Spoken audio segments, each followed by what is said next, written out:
as I mentioned before, and to rip the bark off of trees. And the bark has got a lot of resin often underneath it, and the resin stains the tusks, giving them quite a dirty sort of appearance. But if you gave it a proper wash, you scoured it properly, you'd be able to take all that off and to clean the ivory underneath. It's primarily got to do just with the resin from trees and possibly even a bit of mud from time to time. But the resin's got more of a chance of staining, just like our teeth. If we chew a lot of tobacco, you'll get that stained sort of look to your teeth. Imagine that just with the elephants getting the stainage from tannins and gum from the multitudes of trees that they feed on. Hope that answers your question.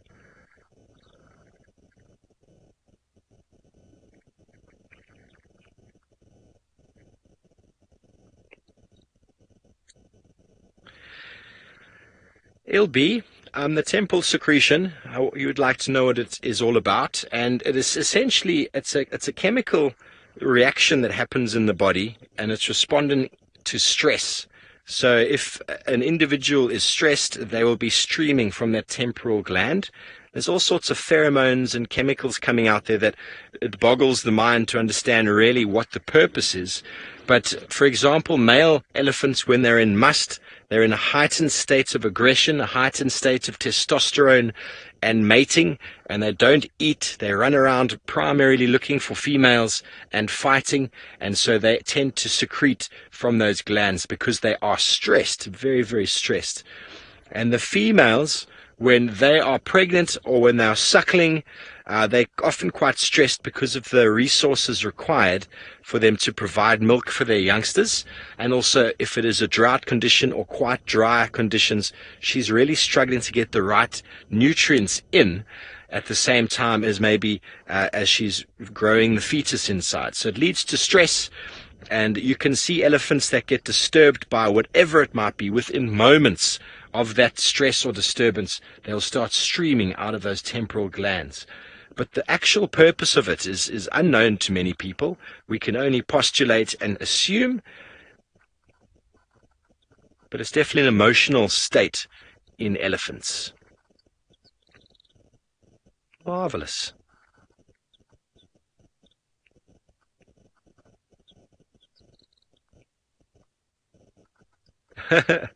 Jamie wants to know what the white stuff is in the elephant's eyes, and I don't know really. It's possibly just got to do with an accumulation of sleep like we get in our eyes, just a sort of, maybe they've got a small allergy to the grass and a bit of gunk forms.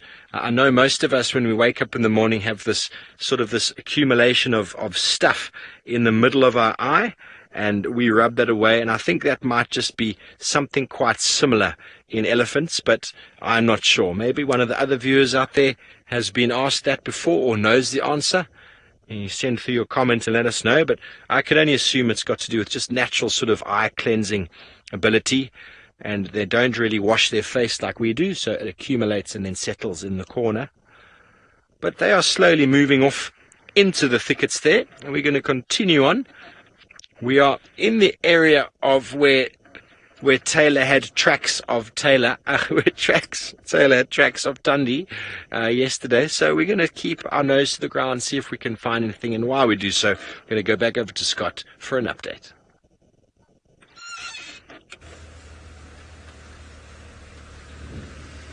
Okay, so we've just come back from doing two things. We checked back at the termite mound where the warthog was, no sign of him there. And we also collected Dave's hats. The reason why we needed to collect Dave's hats is while we were racing about trying to relocate on Hukumuri, I over-enthusiastically drove too quickly through a thick area and a thick branch walloped Dave on the head, ka-tunk, and knocked his hat off. And in all the excitement we just left it behind and continued looking for the leopard. But thankfully we did manage to find the hat, and Dave's head is not too bad. He's recovered now. I owe him a few beers for walloping him. Now, judging from the direction of last movement where we saw him, he should have come out somewhere where we are here, but we did notice that there was a lone female kudu just standing still, chewing the cud in this area. And I'm wondering if he isn't in fact trying to stalk her. So I just want to see if we can find her again. Where exactly was it that we saw her? It was somewhere off to our left. And thanks for all of you who are expressing your happiness that Dave is okay after being whipped on the head by a big branch.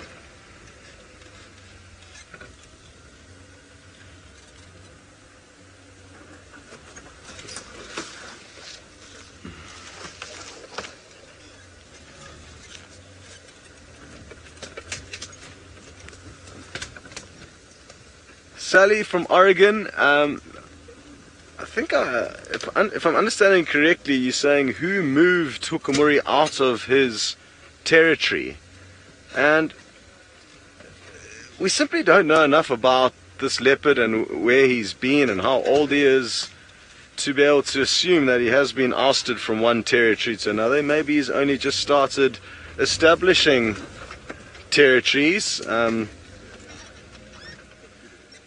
Oof. Now, Dave's just spotted this kudu, and she's got a baby, and I've got a feeling that the leopard knows that these two are here.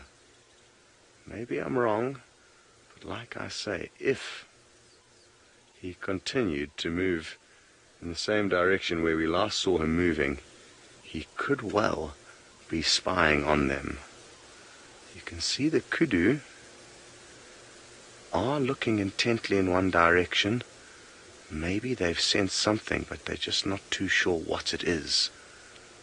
Now it's very, very long grass, perfect cover for a leopard to be trying to sneak up on some prey. Oof, this is looking promising. She's looking very, very intently back in that direction. And at any moment we could hear her let off a bark, pa, pa, which is the kudu's alarm call. And if she does, we know full well that he is here. Trish, you've just said, uh-oh. And yes, these kudu could have their work cut out for them this morning. Isn't it wonderful the way they use those massive satellite dish ears to swivel from side to side, listening carefully. And just going to turn down the game drive radio that you may have heard there.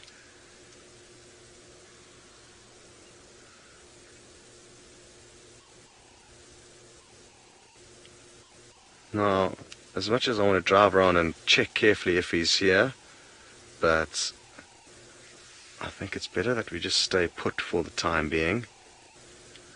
I don't want to interfere in any way. So, we'll just patiently wait here and see if anything materializes. Aaron, you obviously also new to the Safari Life family and would like to know if we ever show animal attacks. And yes, we showcase everything that happens out here. There's nothing that we don't show you. So yes, we've had some fairly hectic scenes with various predators killing their prey. Sometimes it does take a while for them to manage to actually kill their prey. And we've also had a few fights. We had a really gruesome fight between some hyena clan members a couple of years back. So yeah, there's no two ways about it. We showcase whatever unfolds out here, and it's up to you as the individual to decide what you would like to watch and what you would not like to watch. A lot of the kills are not for everyone. Okay, well, interesting stuff.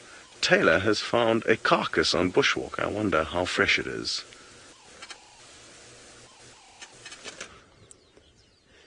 We have indeed found a carcass. I'm just going to talk a little bit softer.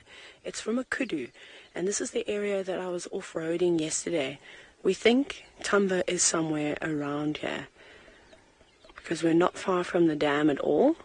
We just don't know where he is. There's lots and lots and lots of African wattles around here which provide Thamba, or whatever leopard may have done this, with some great cover. Now, obviously, if they'd heard us coming, they're probably going to hide away, but this is an exceptionally big meal for a cat.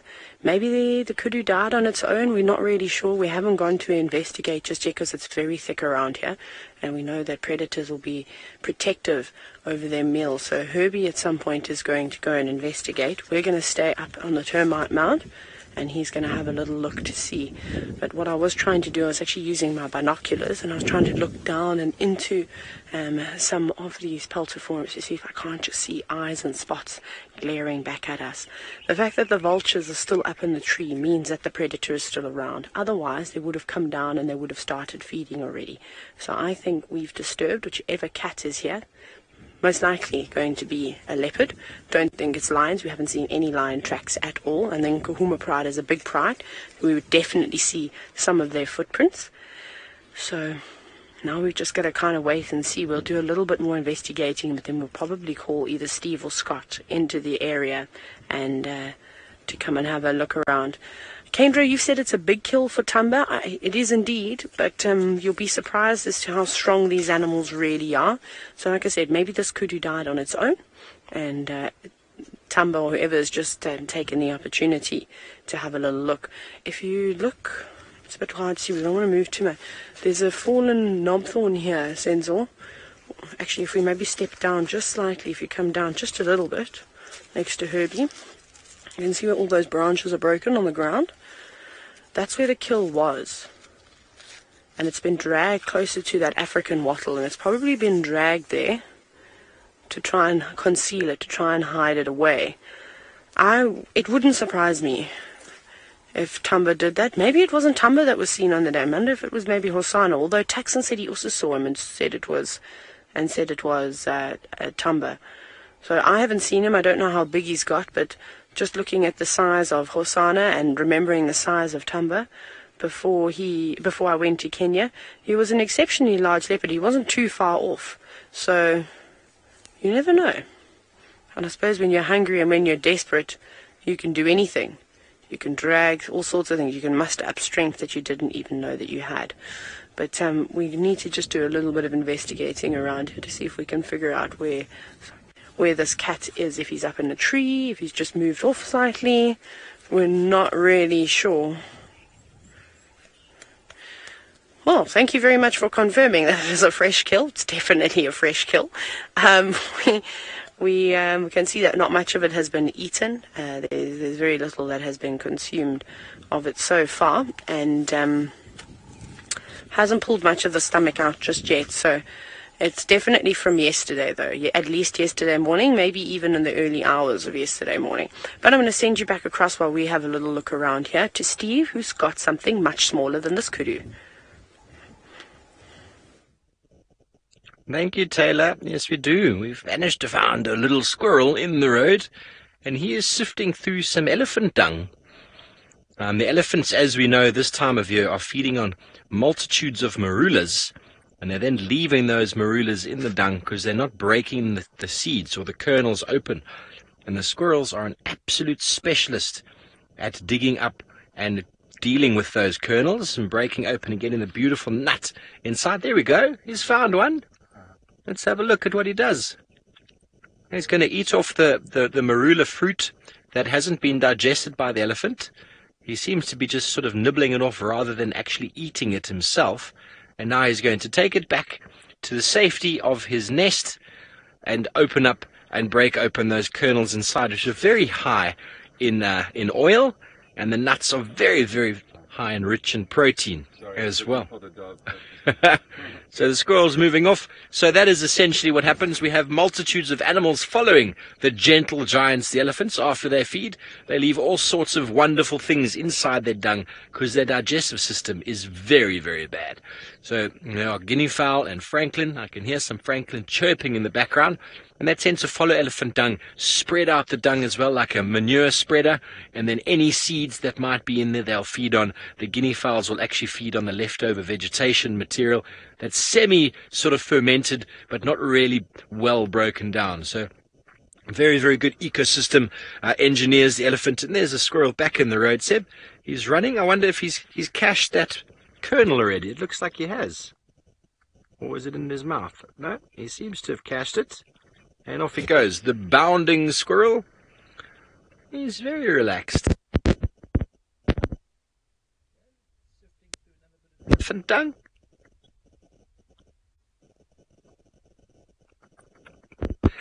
Lemon eye drops would like to know if the marulas are still growing. They are all over the place at the moment. There we go. He's found another one. Let's have a look at this. Perfectly designed teeth for chewing into that nut. So the marulas, I think, are at the end of their growth. They are all falling off the trees at the moment as we have corrugated iron roofs back at camp. The marulas fall on that roof, and the sound is, it makes a lot of the staff a little bit jittery and jumpy, but they are still falling. I don't think the fruits are still growing. I mean, you might still have quite a few green ones that are just ripening on the trees, but there'll be no new marulas fruiting or forming at this time. This is sort of the end of the season. Sort of January, February, March is kind of when all the marulas are ripe and when the elephants are making an absolute show of it. And most elephant dung you find at the moment is littered with large marula fruits. Okay, so that was quite interesting to see that squirrel mishing around on the road. And he's probably caching some of those nuts inside of his little burrow in the tree to sustain him through the drought or dry months that are soon to be upon us. Quick link to Tayla. We'll see you soon. Right, everybody, sorry about that. We've actually just spotted the leopard. Sen's all well done on spotting him. We had to be very, very quiet while we were around here. You haven't got a view of him, eh, Sensor? Let's have a look. He's not too skittish. He's not like charging away, but slinking away in the grass. We'll see if we can get a view.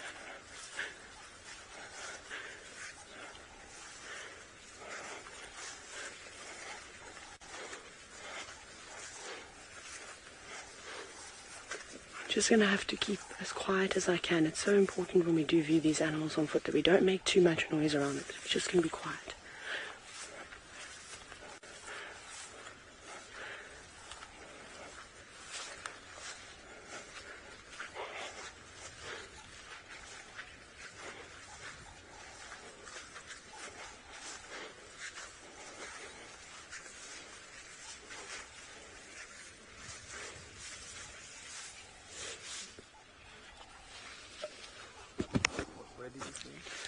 He ran this way around. Yeah. He's here somewhere. He's here in the thicket, in the grass, just watching. We will call Scott and Steve in a minute. We just wanted to try and figure out what was actually going on here, which is why it's so important to not do too much talking.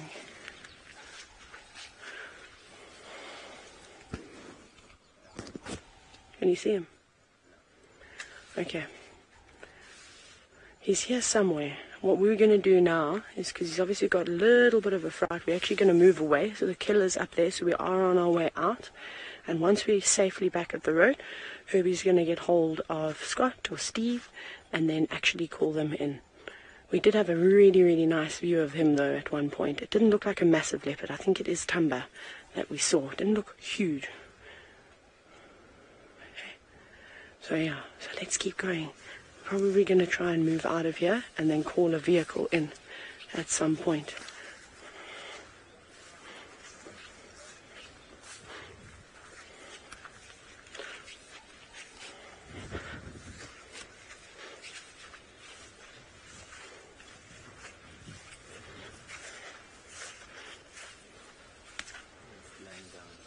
He's hiding from us. He doesn't want to be seen, so we're going to get out of the area now.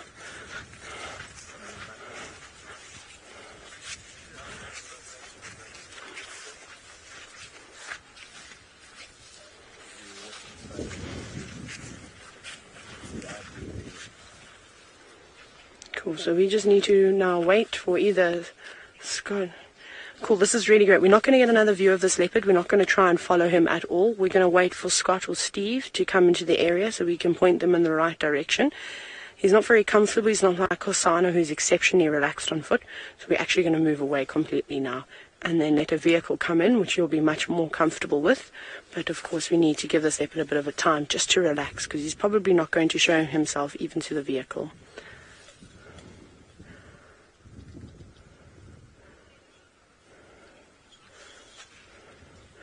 Okay, I think Herbie was chatting to Scott, so we're going to hopefully pinpoint Scott in the direction that he needs to go. Let's go and find out how far away he is.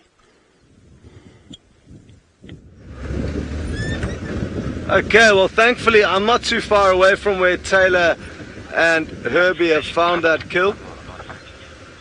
So I haven't heard exactly where it is, but I do know I'm in the kind of general area not too far from Mvubu Road, which is somewhere where the kill is. So that's exciting stuff, and I wonder who exactly is responsible for making it.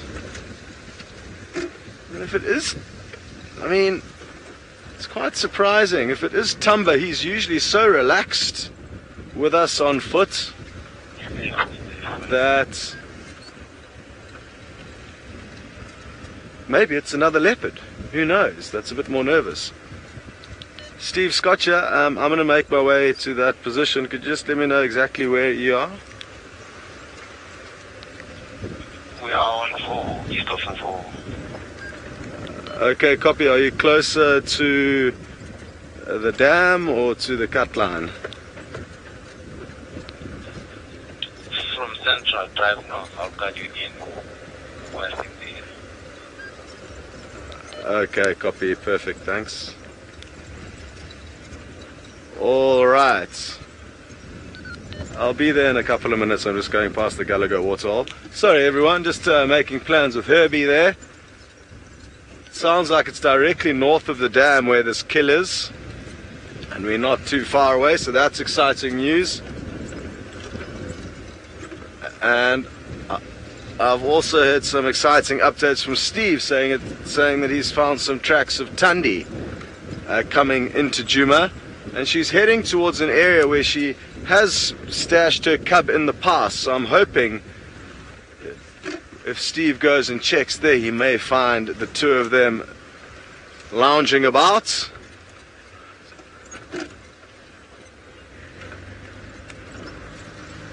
RSS, you suggesting that I should put my foot flat? And I mean, there are times when it's justified, but I don't think now is, because we're not far away, and if there's no sign of the predator, there's not really a rush for us to get there. If it's moved away from Herbie and Tayla on foot, it may take it a few minutes to return to the kill after they move out. So I don't feel there's a huge need to race about, and I try and save my credit for the right time, because it's not very comfortable for the cameraman. Dave says he quite likes the racing about, but I'm feeling bad after walloping with a branch on his head earlier, so I'm trying to drive well.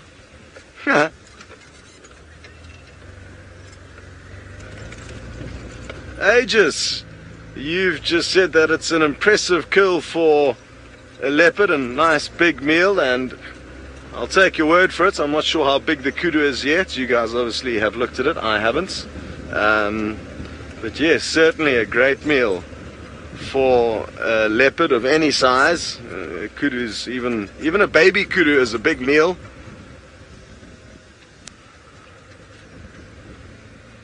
Okay.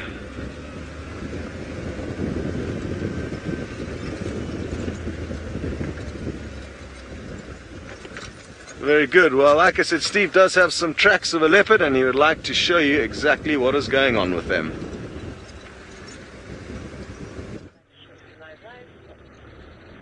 We did have tracks. Looked to be tracks of sea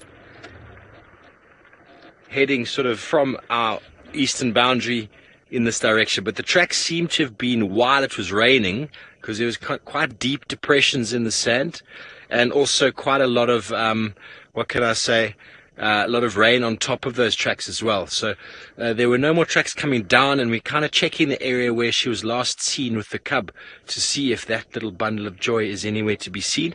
But there are almost no tracks to be seen on this road because the rain was so heavy.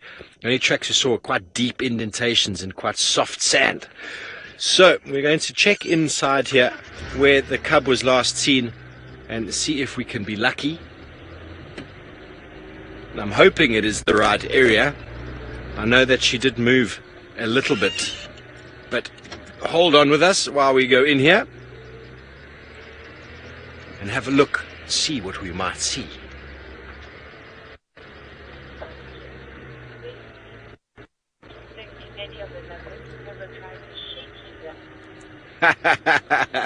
Lacey would like to know if we think the leopards ever try and shake us. And Lacey, I don't think they do it deliberately. They are a sneaky, stealthy cat for the most part, so their movements are related to just where they're going, you know. And if you have a look at the vegetation around us here, if a cat just decides to move in there, it's very hard to follow and very hard to see. Watch out there, Seb. I don't want to hit you with the branches. So I don't know if they have that in them, if they're deliberately like, whoa, let's shake this person. But when they're habituated like this, they don't feel the need. But if you come across a wild leopard that is not habituated to a car, and you try to follow them, they shake you off immediately. It's like, yes, they just disappear. So, that are not habituated, and they see a car, first of all, they try and hide, and if they can't hide, they just throw themselves into the thickets, and they are gone with it. Just having a little look area where she was last seen. We wonder if we might be lucky. We do have our roof on, so it makes it difficult for some of the approaches, but it seems to be okay right here. Ladies and gentlemen, oh, sorry, Seb. Sorry about that, folks. We've got a little bit of a branch caught in our roof. Watch out, Seb. It's going to act like a catapult, and I nearly decapitated my Gambian friend in the back. I apologize for that, Seb. Gabonese, I'm terribly sorry. Okay, so we are underneath this large tambuti tree. Let's have a little scan, should we?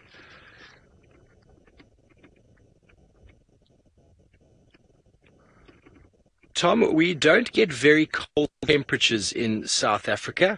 Temperatures in the Lowveld don't get below 2-3 degrees Celsius. So animals don't need to hibernate here, no. But it doesn't mean they won't store food like squirrels. But there is actually food throughout the year. It's just it gets harder to come by. There's no hibernation. Okay, so we're having a few gremlins. We're going to go over to Scott for a date.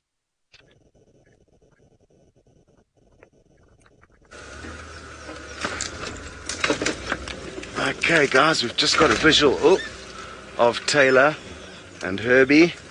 So we're just trying to negotiate our way towards them. And obviously keeping an eye out for a sneaky leopard lying in the grass while we do that.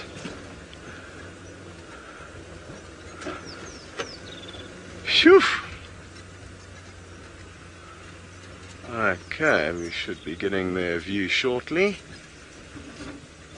The trio, Tayla, Herbie and Senzo.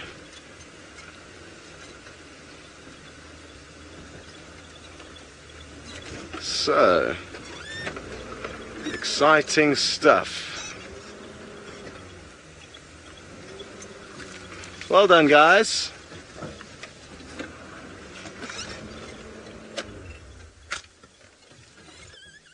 What's news? Hello. Hey, Herbie. Maybe I'll let Herbie do the talking this time. Oh.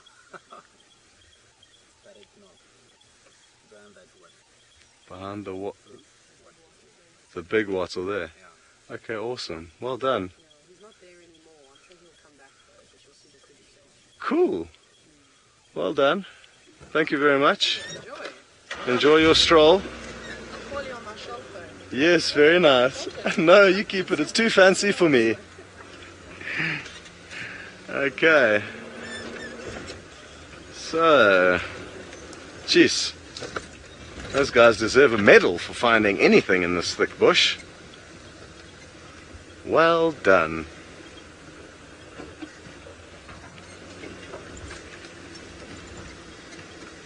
Righto, you would like to know if I've ever been charged by any of the animals? Yes, I have. From lion and leopard, both on foot and in a vehicle.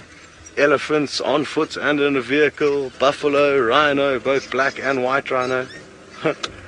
You wouldn't believe it, but I can see who's responsible for making the kill, lying right here in the same bush where they've just been looking around. Left a little bit.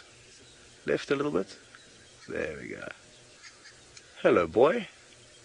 And those beautiful greenish eyes tell me that it looks to be like Thamba. And who knows, maybe he was just lying very close by, spying on Herbie and Tayla and Senzo. Wonderful stuff. I'm just going to call this in on the game drive radio now quickly.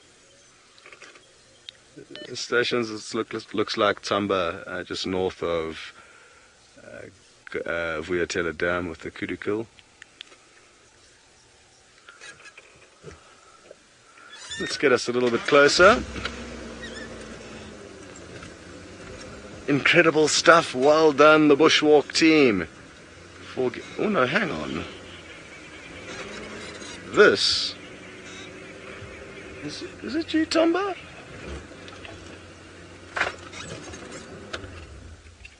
Yeah, it does look like him. I'm not an expert when it comes to IDing these animals, but I'm fairly confident that is who I think it is. Could we make our way there? Affirmative, Tom, no problem. If you're coming along Mvubu from Gallagher Waterhole side, you go through the drainage and then basically just kind of head northeast from there. Okay, we'll be coming from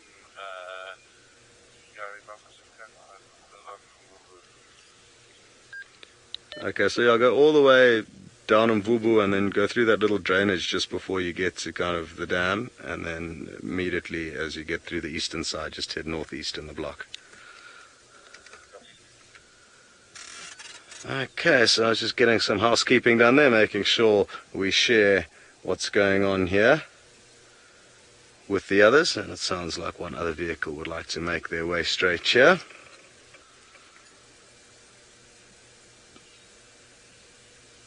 Well, thanks very much to all of you who can confirm that this is in fact Thamba, and Homegrown You suggested that he's been playing hide and seek with the bushwalk team, and yes,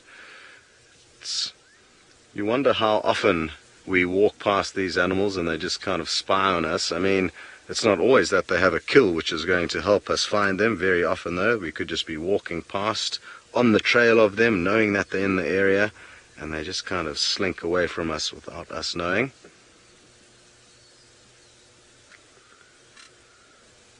It's not far from where he was last seen on the dam cam yesterday evening, and the stormy kind of rainy conditions are perfect hunting conditions for the cats. It confuses the prey animal's senses, and maybe that's what helped him. Ilona, you say it's scary how close he was to the bushwalk team. I agree, it is not scary, but I think it's a bit spooky. I mean, what happened a couple of days back when both Tayla, Herbie and myself on two different occasions walked within meters past Tandi with her kill, and bearing in mind that she had a cub with her, gives you a good idea of how close they're willing to let you get as long as they don't see you, or you don't see them rather.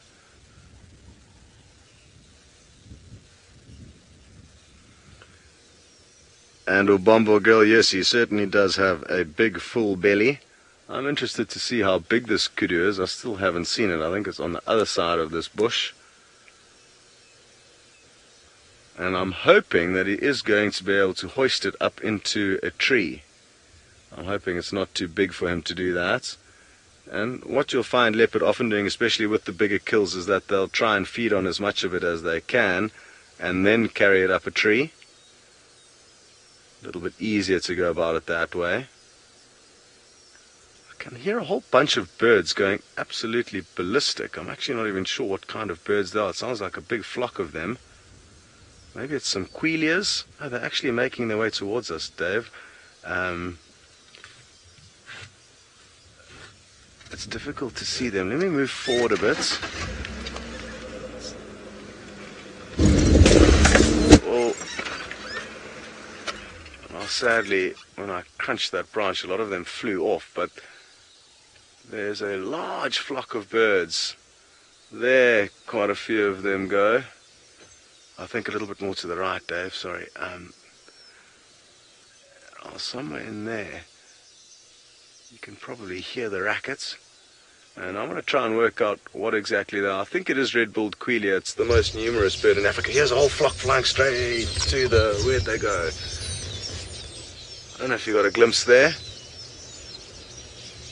And can you hear that noise? They're going absolutely crazy. And judging by the size of this flock, it must be the red-billed queleas. And it is not, I think it's the most numerous bird on the planet. There's a ridiculous, I think there's like 1.5 million of them, is the estimates as to how many they think there are, possibly even more. Cool. Well, we're gonna, let's just have a quick look here, Dave. There's a whole flock just in front of us in this dead tree, and then we can work out exactly what they are. Yeah, they're the red-billed queleas. You can see their bright red beaks. How cool is that? I haven't seen a big flock of these for quite some time, and if we're very lucky, we'll actually get to see them nesting. If they decide to nest on Djuma, we'll be bound to get some great action in and around their nesting sites, because there's usually hundreds of nests in a very small area, and that attracts all kinds of predators, snakes, genets, the smaller predators, and it can be awesome stuff. Very good. Well, we're going to send you from these red-billed queleas across to Tayla, who's found another bird.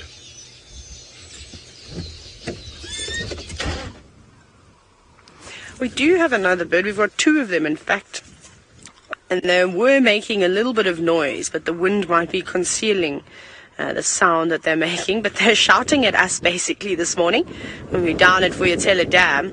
We suspect that they must be nesting around here, which isn't uncommon, because these birds that live near water typically nest on the ground and quite close to the water's edge. But yes, not yesterday, 2 mornings ago, when we did quite a far walk. We ended up walking like 7 kilometers or something crazy. We had quite a nice walk. In fact, we had all those butterflies.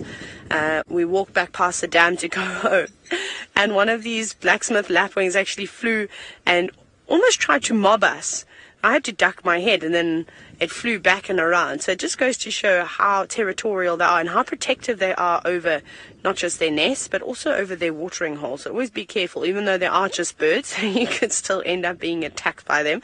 That'd be quite funny. But we're not going to go any closer to the dam because we don't want to disturb them. It's a pity, because I wanted to go and have a little look around to see what was actually happening down there, if we could see any frogs or any kinds of life at the water.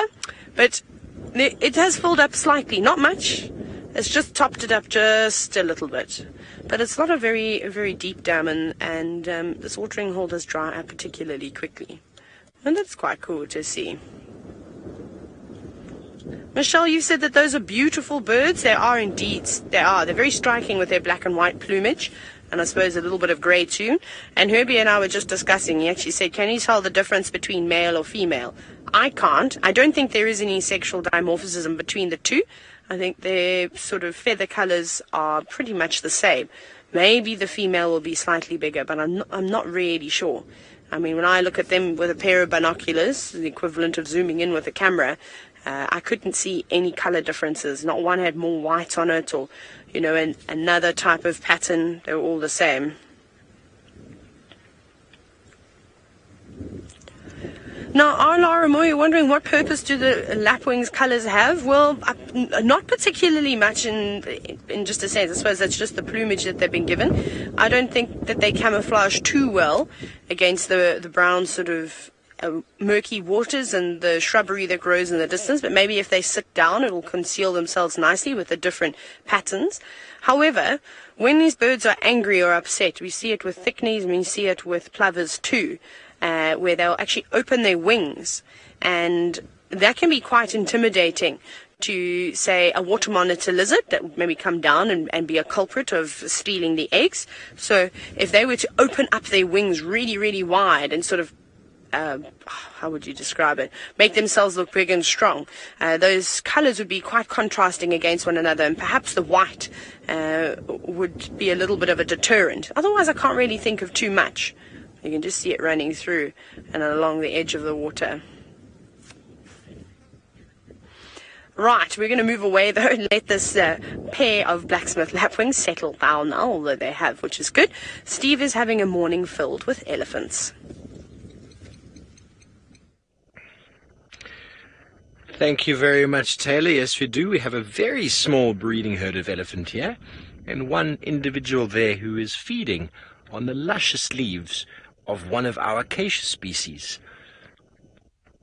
Was using the tusk a moment ago, just like I was talking about earlier, to break the small branches, and only a few leaves at a time, and now it is back at the grass and has just given us a head shake. He's warning us, don't come any closer, you people. He's very cute. The mother and another youngster off to our right hand side. Not the best view for now, so we're just going to stick with this individual. Loving the grass. Maybe I'll sneak up on this other little baby, Seb, because it was quite a lot of fun.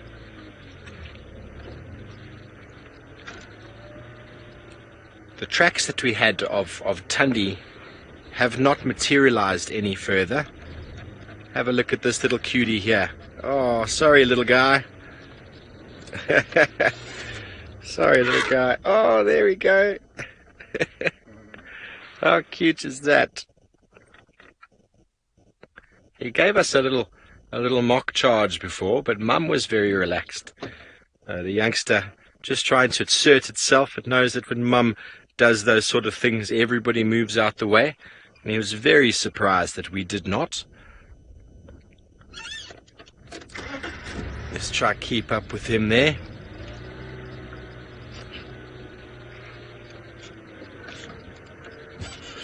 Spider-Woman, that is a marvelous name. Spider-Man is in fact my favorite cartoon character, or superhero should I say. Elephants only have 4 teeth, you say. Well, no, that is not the case. Elephants go through go through 6 sets of molars throughout their life. They start off with the first pair, which is a milk teeth. They then get a second pair joints. Oh, hello. It's quite windy, folks, so these elephants are a little bit spooked when things move in the long grass. They generally do get a little bit of an irritation. It's not with us, though. You can see that classic signs of an irritated elephant. The tail is up. I apologize for the bar there of our roof. Hello, youngster. Feeding on the seeds, just like Mum. So it's learning how to get the best out of the quality. So as the elephants go through their life, a new set of molars pushes through from time to time, and their last set pushes through at the age of 45, and they eventually push forward, and the teeth fall off almost like the end of a file. The teeth fall off one by one from the front of the mouth, kind of just being pushed out the front, and eventually no more molars replace them, and that eventually leads to elephants starving because they can't chew their food. So I hope that answers your question. So, but by no means do they only have 4 teeth. They've got 2 sets on each side, on the top and the bottom. So yes, 4 sets in the mouth at any given time, but they are slowly being replaced throughout their life. Ben, what do elephants smell like? How do I put that into words? They smell very musty. They've got a musky sort of smell. It also depends where in the world you are, but it's like a sweet, sort of musky smell. It's very hard for me to explain. It's been a while since I was very close to an elephant. Their dung smells like fermented vegetation, and at the moment it's got quite a tang of marulas in it. But I was quite fortunate. I spent some time in Malawi with African Parks 2 years ago, and they did elephant translocations. They were moving elephants, 500 elephants from Lwandi National Park up to Nkota up in the north, and I was fortunate enough to be on one of the captures where they captured 9 elephants, and that was marvelous. And I got to hug them and to measure them and to help put collars on one or two, or on the matriarch, and they moved 500. It was a really nice experience, and the skin is very tough, and it got these very sharp bristly hairs, and the smell, it's a sort of sweet musky smell, but it's very hard for me to explain it better than that. Okay, so they are moving off. Tracks of Tandi have not materialized anywhere further from where we've looked, so we're going to do another loop around the block and see if we can be lucky and maybe find a carcass in a tree or more tracks on the road. We do know that Tandi's enjoying spending time in this area, and I would love to see her cub. I have not seen her since I've been back, only some footage on TV, and she has grown so much. So while we keep searching for our leopard, we're going to go over to Scotty Dyson, who's got that beautiful Prince Thamba. Good luck, Steve. I hope you get lucky, as I'm sure so do a lot of you guys. So we've repositioned ourselves. We're on the other side of the bush to where we originally were. He's just kind of lying in the shade there. And what must have happened here yesterday would have been an incredible struggle for him to be able to bring down such a large animal. I would say it's easily double his size and weight, this female kudu, and he's definitely not going to be hoisting this up into a tree, which means there's going to be an interesting showdown tonight in all likelihood when hyenas catch wind of the scene. He's eaten the ears off, as you can see over there, a portion of the stomach, and also a portion of the rump and the tail.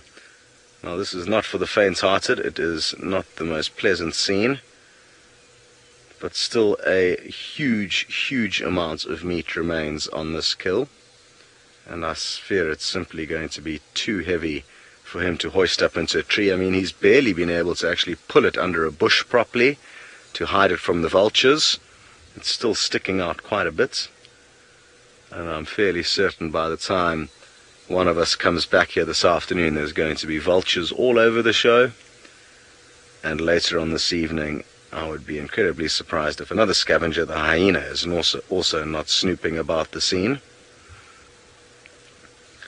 And Nana, you saying good job Thamba, and I couldn't agree more. It's an epic kill, and it would have been wonderful for us to actually have seen him having to wrestle her down, because it wouldn't have been a quick affair.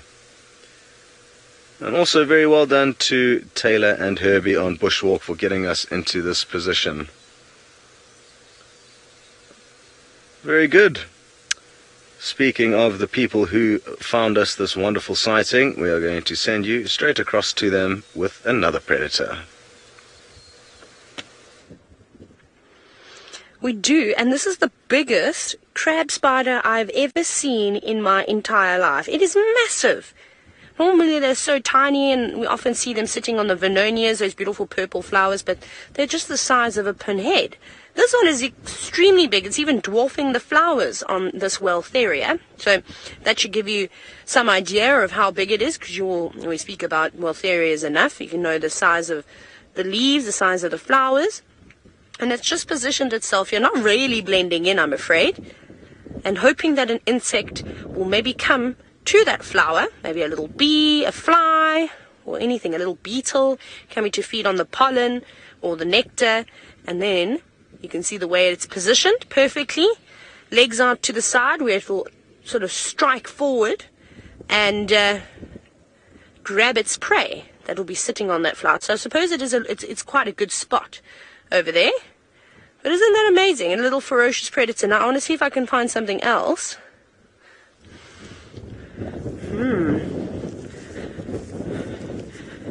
Now, Dances with Dirt, you said that the crab spiders are awesome. There's another really cool thing that I saw over here. I just have to find it again. It was also on a Weltheria, funny enough. I feel like all the insects and little goodies are on Weltherias. What I'm looking for is a bird poo. It was on a leaf facing this way. Let me see if I can retrace my steps quickly. Where was it? No, I was quite far away from you, Senzel, but it was really amazing. Maybe it has flown off. Let me just check one or two more. No, man, it must be here somewhere. It has to be. It was so epic. Okay. You were in front. Let me try this again. Let me see if I can retrace my steps here. Check that wealth area. Check that one. Nothing. That one. Nothing. These ones. Nothing. Where's it gone? I think it must have flown away. Basically, it was a little moth of sorts. Maybe one of the diurnal species of moths that looked like a bird poo. It was incredible, because I went to touch it, and then, of course, it moved. I went, oh, okay, that's alive. That's not, well, feces. But I think it must have just moved off now. Oh, well, you can see how windy it is. It wouldn't surprise me if it blew off of that leaf. It didn't look like it was holding on very well. That's a pity. We'll have to try and get it next time. It had the most amazing camouflage to be able to sit out in the open like that. And I suppose feces, if you just camouflage yourself like that, you're probably going to be okay. Because I can't imagine any insects and things are going to come off and eat you. Okay, well, I'll keep on having a little scratch around here and see if we can find that little moth again. It would be quite nice to show you now. But just down in that direction, off to the north on the other side of the dam, is Scott and Thamba, and hopefully he's going to feed on that carcass.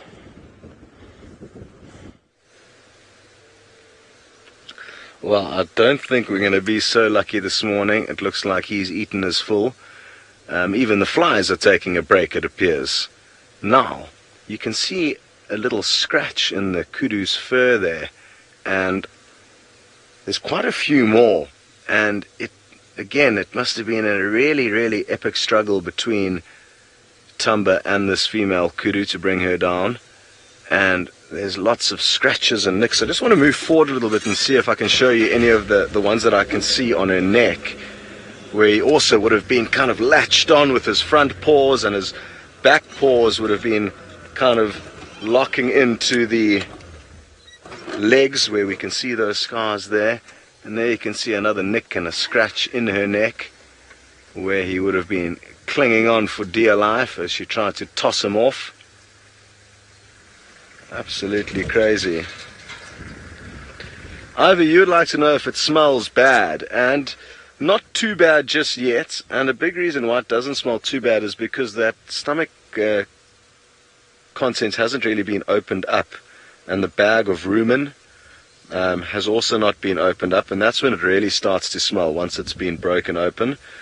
But it's all kind of still intact, so one or two kind of pungent aromas have been wafting our way, but nothing too serious just yet. And I guess also the fact that it's been relatively cool. Oh, looks like he may be proving us wrong, and he's gonna pop out right next to us. How cool is this? And he may decide to continue snacking on that part of the rumple. No, is he thinking of trying to cover up this carcass? We may see him trying to pull the carcass deeper into the shade. You can see how he's trying to pull the grass to cover the kill. He's literally probably only 1.5 meters from the vehicle. And how cool is this? I've got a feeling we're going to see him try and pull the kill. Yeah, here goes. How cool is this? Oh, absolutely crazy. Now he knows full well that because it's no longer dark, the vultures are going to be... Oh, here's the first vulture swooping in onto the scene. I'm not sure if Davey's going to be able to get a camera. Oh, no, here they all come. We are in for a treat. We're going to see a whole bunch of vultures now making their way into this area. And there's lots off in the background as well. Well, Dave's doing a great job showing you all the vultures that are floating about. And he probably actually saw the vultures before I did and realized, hey, let me come across here and see if I can do a better job concealing this kill.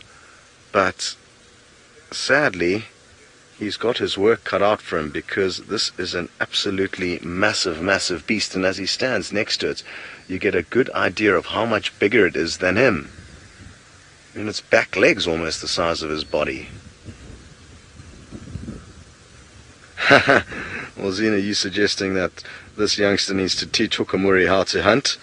I guess yes, if we take the last few days as the case in question, that would be true. But I reckon the Hukamuri male's got far more experience when it comes to hunting, and therefore you'll find us probably, in general, a bit better than this youngster.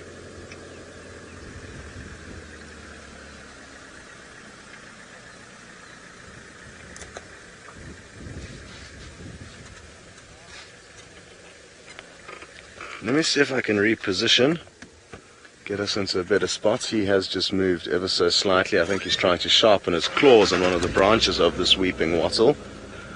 Now, Huna, you'd like to know how far is the Hukamuri male from the scene.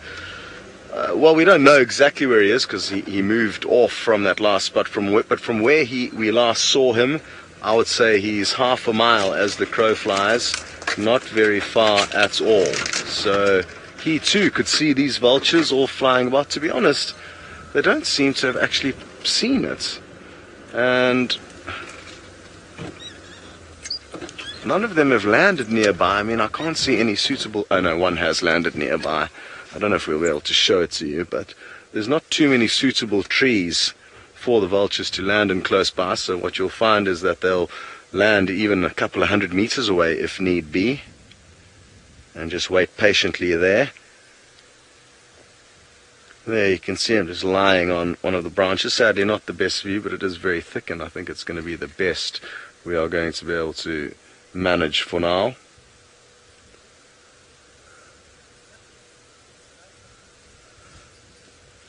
Okay, well, I'm going to reposition, try to get you some views of the vulture and a better view of him, and send you across to Steve with the bird.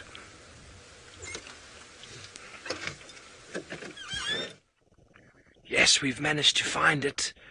It is a beautiful... It's the time I've seen... And of you out there, quickly comment, what is it?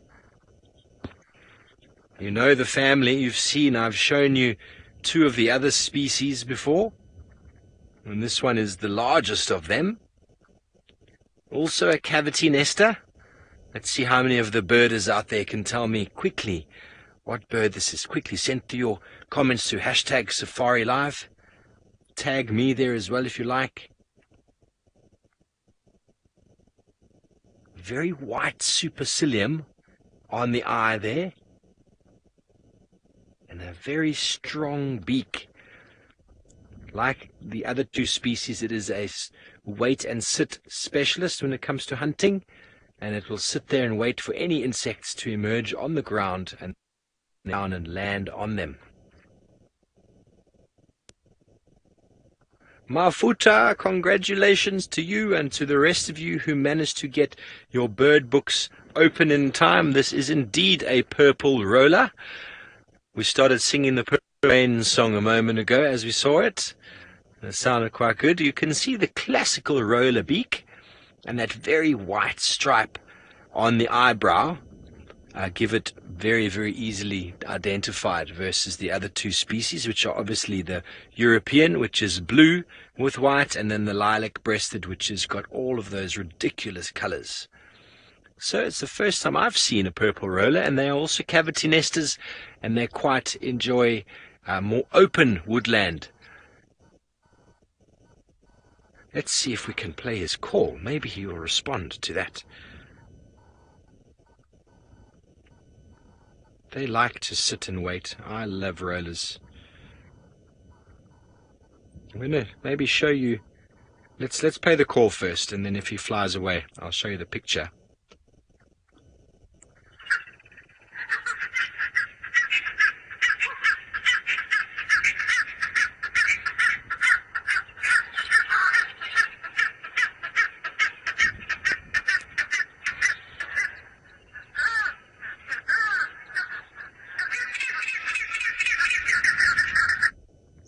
Isn't that marvelous? Classic roller type chimpanzee calls.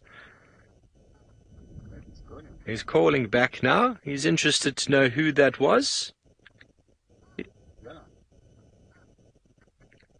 There we go. If Seb can keep the camera on him. Unfortunately about the roof. I'm terribly sorry about the roof.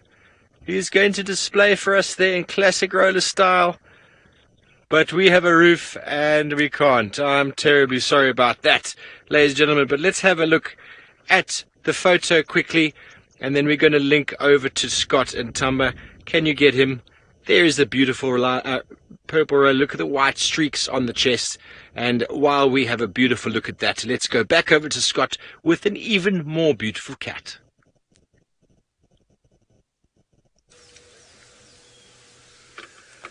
Yes, our beautiful cat is having a snooze, and it seems like he's found himself a comfortable branch on this wattle tree.